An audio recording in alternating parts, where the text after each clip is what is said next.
Okay, so our lesson for today is all about indefinite integrals, the first chapter for integral calculus. So we say that the integral calculus is basically the anti of the differential calculus. So the differential calculus is operated when we see this operator. So deriving a function f of x, an original function, it will become f prime of x. Now, for the symbol of the integration, we have this one, the elongated s, which denote the operation of integral, or we say that it is the antiderivative. So if we're going to take this derivative of a function, and if we're going to apply integral into it, integral of f of x, f prime of x rather, and we say that this is now the derivative of x, the dx. So it will become f of x, and we denote plus c to our final answer. Plus c because we are evaluating a function, a derived function that does not have to be defined. So this is indefinite integral because there's no limits right here. So we add plus c to denote that there is a certain constant that has been derived. Okay, so we have an arbitrary constant plus c. Always we will be putting plus c every time we are going to evaluate an indefinite integral. Moving on, we have some general theorems here at indefinite integral. These are the general theorems of indefinite integrals. We will be needing this one in order to evaluate different functions. So the first one, the integral of a derivative of u. So the integral of du, that is equivalent to the u, the original function. This is the derivative of the function u. So if we're going to take integral, or if we're going to evaluate integral upon this kind of function, so it will now become the original function u, and we will always add plus c since this is indefinite.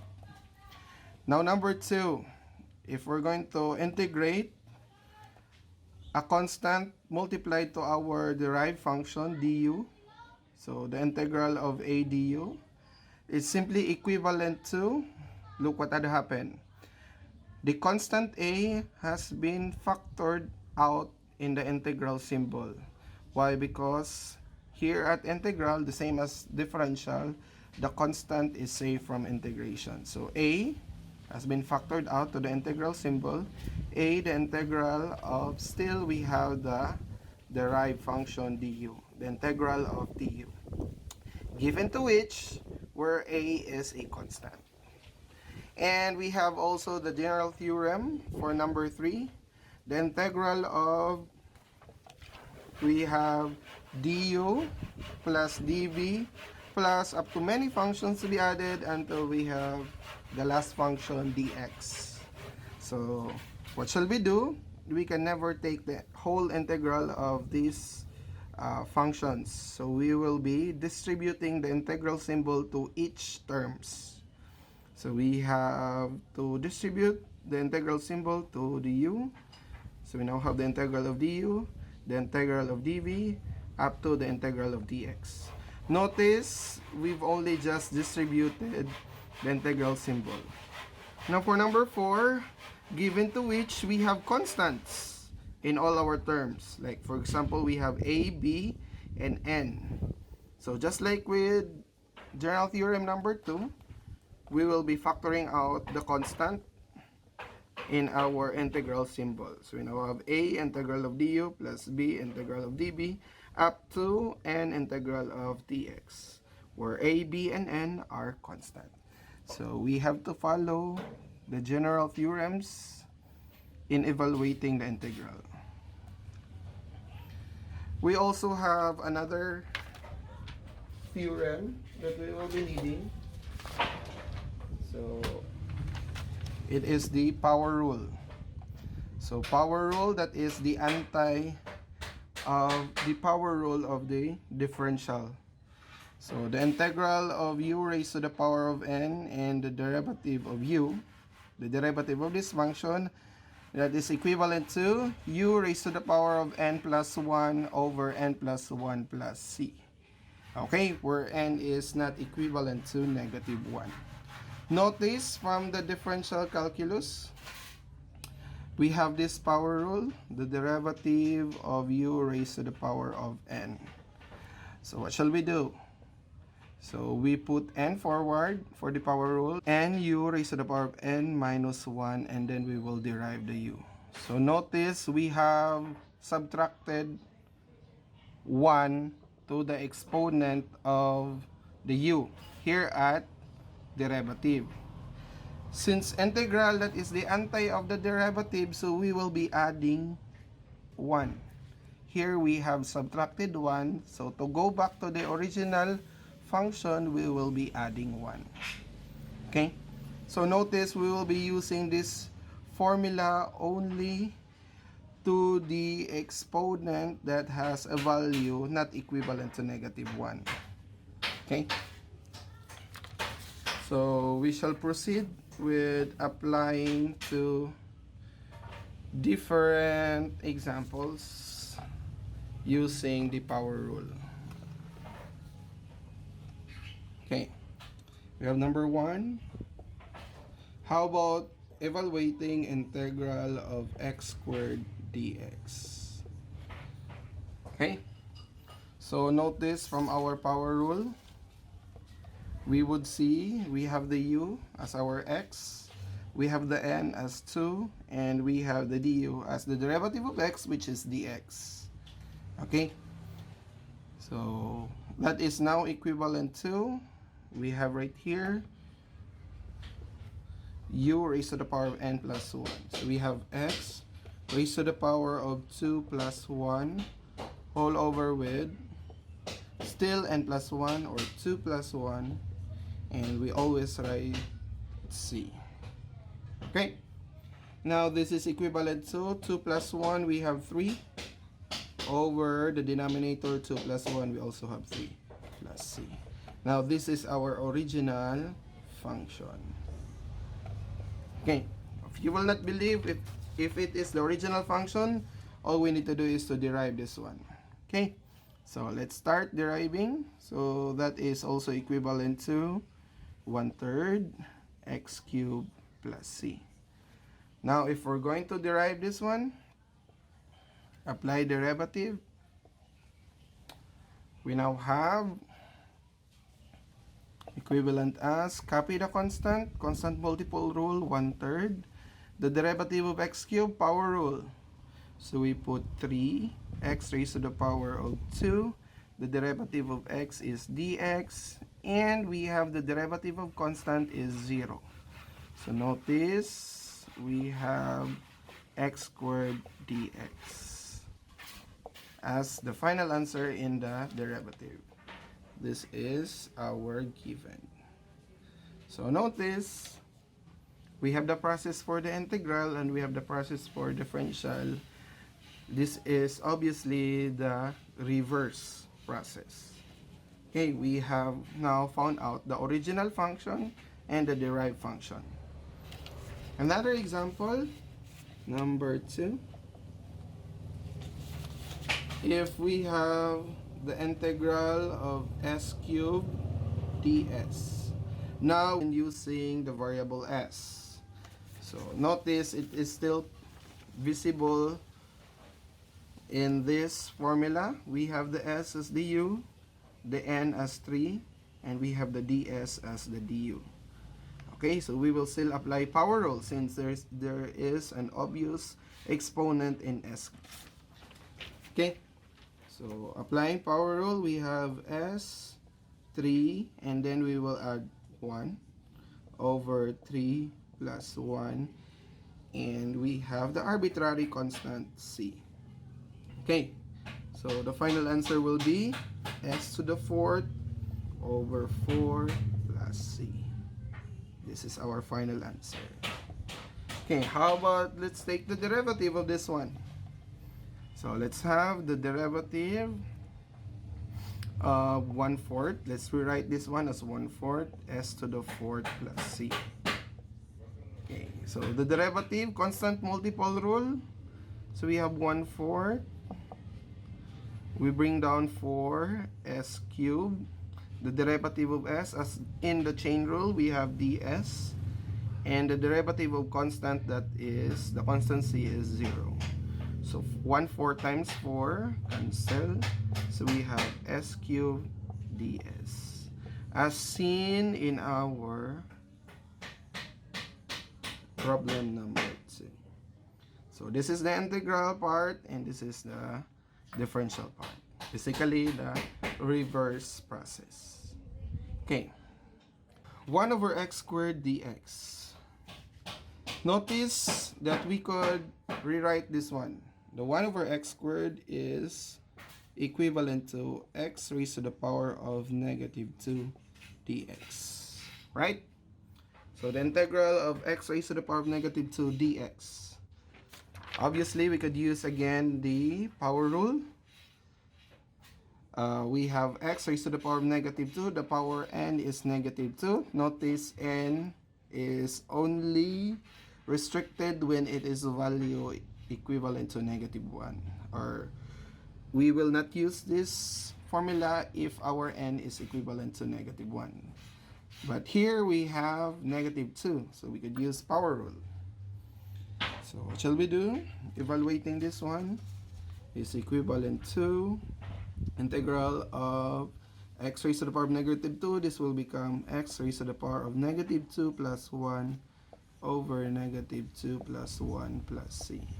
Negative 2 plus 1, that is equivalent to negative 1. And the denominator will also be negative 1 plus c. Okay. Now, if we are going to rearrange this one, since we have a power or an exponent that is negative, we have to bring that one down. So negative 1 over x plus c.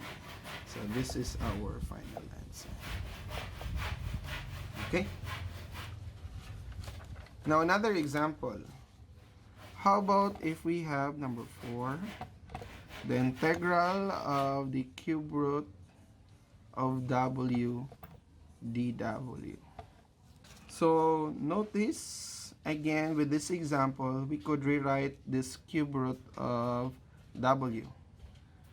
So this is integral of w raised to the power of 1/3 dw. Notice this is also part of the power rule since we have 1/3 as the power, the rational powers. So all we need to do is apply this one. So we now have w as du, n as 1/3, and dw as du. Okay, so we have w raised to the power of 1/3 plus 1 whole over with 1/3 plus 1 plus c.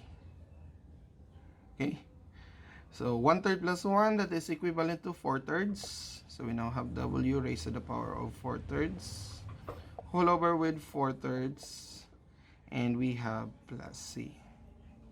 Okay, to have the final answer, we could still simplify this one, 4/3, and we have the numerator w raised to the power of 4/3. We could take the reciprocal of this one. So this is now equivalent to w raised to the power of 4 raised to the power of 4/3 times, so take the reciprocal, the inverse, 3 over 4 plus c. So w raised to the power of 4/3 times 3/4, so this is now equivalent to 3 over 4 w raised to the power of 4/3 plus c. Our final answer.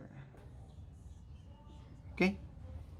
So if you wish to check if this one is true, then all you need to do is to derive this one.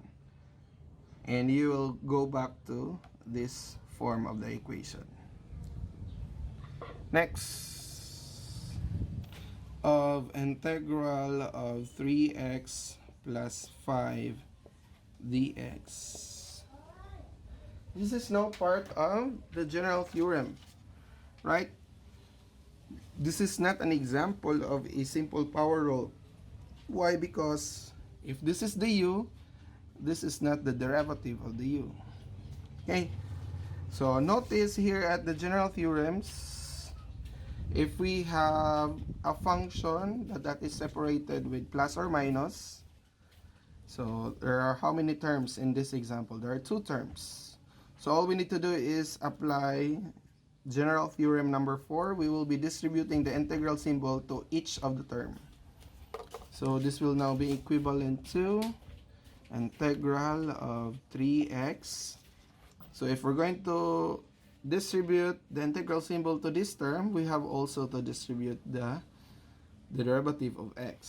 So this will now be distributed together, integral of 3x dx plus integral of 5 dx. Notice at this part right here, we could factor out all of the constant. So we now have 3 integral of x dx, and we also have 5 integral of dx. Now, what would happen if we're going to evaluate this one? And what would also happen if we're going to evaluate this one? This has already been discussed. This is obviously a power rule. U raised to the power of n is an imaginary one, dx, and we have the integral of dx, the integral of du, that is u plus c. Okay? So, notice, this will be equivalent to 3. And this term right here, we have n as 1. So we have x raised to the power of n. X raised to the power of 1 plus 1 over 1 plus 1 plus, let's call this one as c1. Let's have 2 different constants since we have 2 different integrals, or 2 integral symbol. Plus, we have right here 5, and then the integral of dx, the integral of du. So we will just be cancelling d and the integral.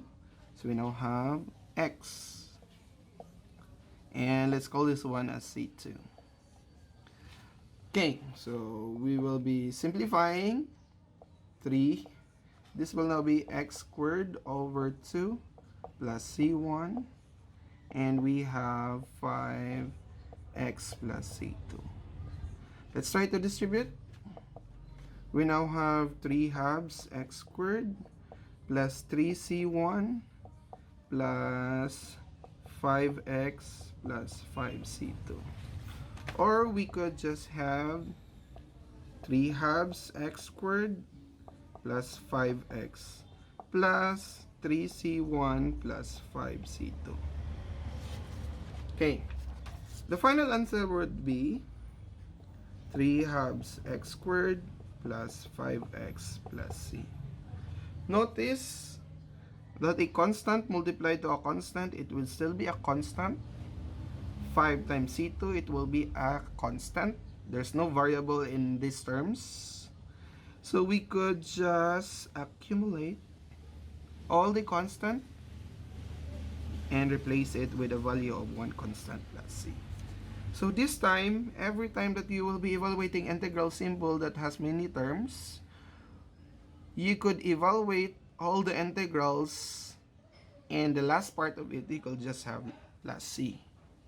You will no longer have to write this process any longer.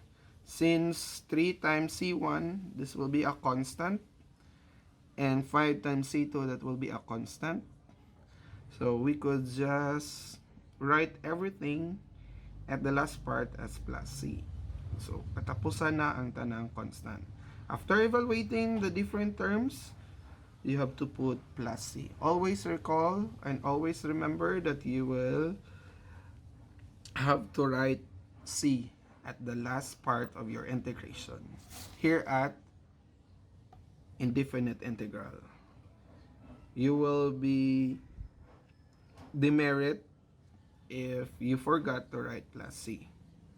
So this is our final answer. Okay, so if you have doubts, if this one is not the right answer, we will take the derivative of this one. The derivative of 3 halves x squared plus 5x plus c.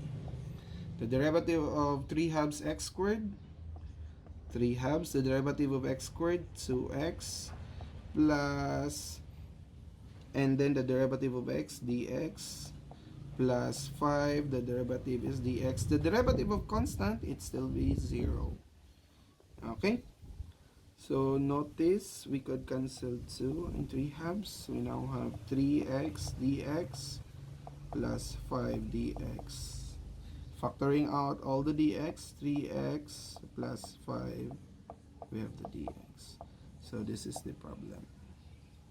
How about if we have an integral of 5x to the 4th minus 8x cubed plus 9x squared minus 2x plus 7 dx.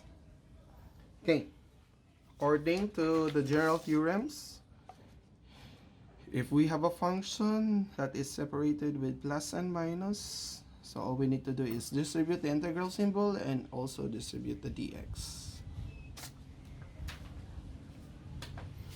Okay, so we have here integral of 5x to the 4th dx minus integral of 8x cubed dx plus integral of 9x squared dx minus integral of 2x dx plus integral of 7 dx. Okay, so notice from the original function, so all we did is just distribute the integral symbol and then the dx. Now, the next step is for the constant. We could factor out 5 integral of x to the 4th dx minus 8 integral of x cubed dx plus 9 integral of x squared dx minus 2 integral of x dx, and we have 7 integral of dx. Okay, so this one is obviously a power rule, a power rule, a power rule, a power rule, and a general rule number 1. Okay, so let's start. For the power rule, we have 5 integral of x to the 4th, x 4 plus 1 over 4 plus 1. We will no longer have to add plus c. Minus 8, the integral of x cubed dx. So this is x 3 plus 1 over 3 plus 1. We will no longer have to add plus c. Plus 9 x squared plus 1 over 2 plus 1 minus 2. We have x, we have an imaginary 1, 1 plus 1 over 1 plus 1. And we have 7, the integral of dx from the general rule, it will become x. And this is now our plus c. Okay? So this c represents all the constants in each of the integrals of all the terms. So this is now our final c. Okay, now let's simplify. We have 5. X to the 4 plus 1 is 5 over 5. We have 8. X to 3 plus 1, we have 4 over 4 plus 9. We have x cubed over 3 minus 2. We have x squared over 2 plus 7x plus c. Notice we could cancel 5, 5. 8 divided by 4, we have 2. 9 divided by 3, we still have 3. 2, 2 cancel. So the final answer will be x raised to 5th minus, we have 2x to the 4th plus 3x cubed minus x squared plus 7x. And we have our arbitrary constant plus c. This is our final answer.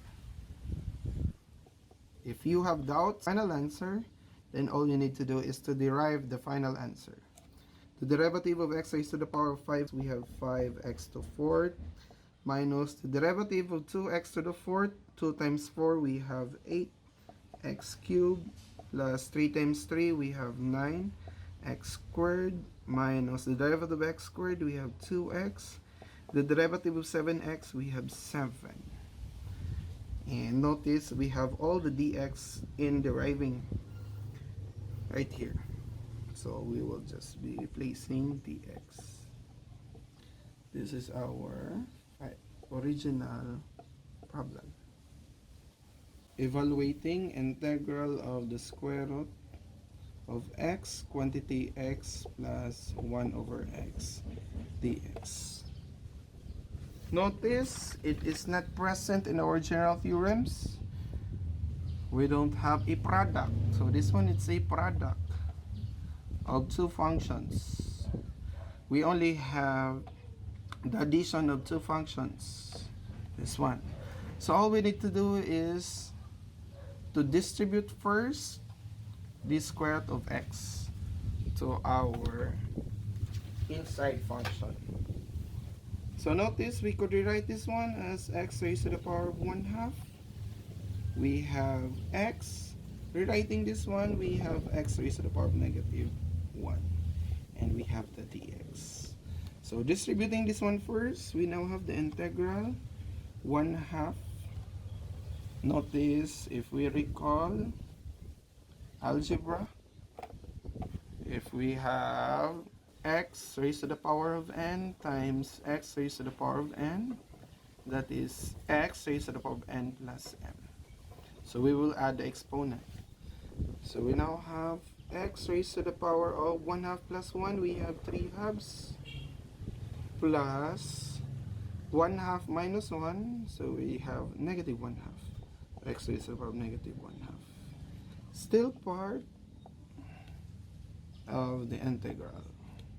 Okay, so all we did is just distribute the x raised to the power 1/2 to the function. Okay, notice this is now part of the general theorem. Theorem number either 3 or 4. Or so let's just say this is 3 because there's no constant. So all we need to do is distribute the integral symbol. Now we have integral of x raised to the power of 3/2 dx plus integral of x raised to the power of -1/2 dx. Okay, obviously the evidence of power rule. So u raised to the power of n, and this is the du, obviously, plus, again, we have u raised to the power of n, -1/2. It is only restricted to -1. So -1/2 is okay, and we have the dx. Okay, let's start. So this is equivalent to x raised to the power of 3/2 plus 1 over 3/2 plus 1 plus, we have x raised to the power of -1/2 plus 1, -1/2 plus 1. And don't forget our arbitrary constant c. 3/2 plus 1, we have 5/2. X raised to the power of 5/2 over 5/2 plus -1/2 plus 1 is 1/2. X raised to the power of 1/2, and we have 1/2 plus c. Let's take the reciprocals of our denominator. 5 halves will become 2/5. So this is now 2/5. X raised to the power of 5 halves. And 1/2, the reciprocal of 1/2 is 2. 2x raised to the power of 1/2 plus c. Okay, so this is our final answer. If you're doubting, so derive this one. Okay, let's try. 2/5 x raised to the power of 5 halves. And we have 2x raised to the power of 1/2 plus c. So if we're going to derive this one, we have 2/5 times, bring this one down, 5 halves, x raised to the power of 3 halves, dx plus 2, bring this one down, times 1/2, x raised to the power of negative 1/2, dx. And the derivative of constant is 0. Cancel. So now we have x raised to the power of 3 halves dx, and we also have x raised to the power of negative 1/2 dx. X raised to the power of 3 halves plus x raised to the power of negative 1/2 dx. Familiar? This is our integral form right here. Okay. Okay, so let's have another example. Okay, so let's start with number 3. So for number 3, 10, it's a constant. So it will be factored out the integral symbol. And we could rewrite the cube root of x squared. So we have 10 integral of, so the cube root of x squared, that is equivalent to 2/3 dx. Okay. Okay, let's start integrating. So obviously we will use power rule here. We now have 10, the quantity. So for our power rule, we have x raised to the power of 2/3 plus 1 over 2/3 plus 1 in our plus c. Okay, so evaluating 10, the 2/3 plus 1 is 5/3, x raised to the power of 5/3 over 5/3 plus c. So we could still rearrange this one, simplify this one, take the reciprocal. So from 5/3 it will become 3/5. So we now have 10 3/5 x raised to the power of 5/3 plus c. If we will distribute this one, we now have 10 times 3/5 x raised to the power of 5/3. 10 times constant, it will still become a constant.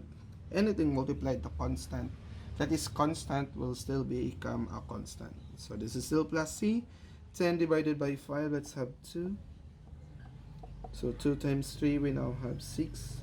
X raised to the power of 5/3 plus c. Our final answer. Okay, next. How about number 4? So notice we have a division symbol right here. So this division symbol is not part in our general theorems. So we will be trying to rearrange or rewrite this one. So we have 3. This is equivalent to 1/2 y raised to the power 1/2. If we're going to take the inverse, so this is y raised to the power of negative 1/2 dy. Again, all I did is rewrite this one. The equivalent form of 1/2, the square root is 1/2, and taking the inverse, it will be negative 1/2. 3 is constant.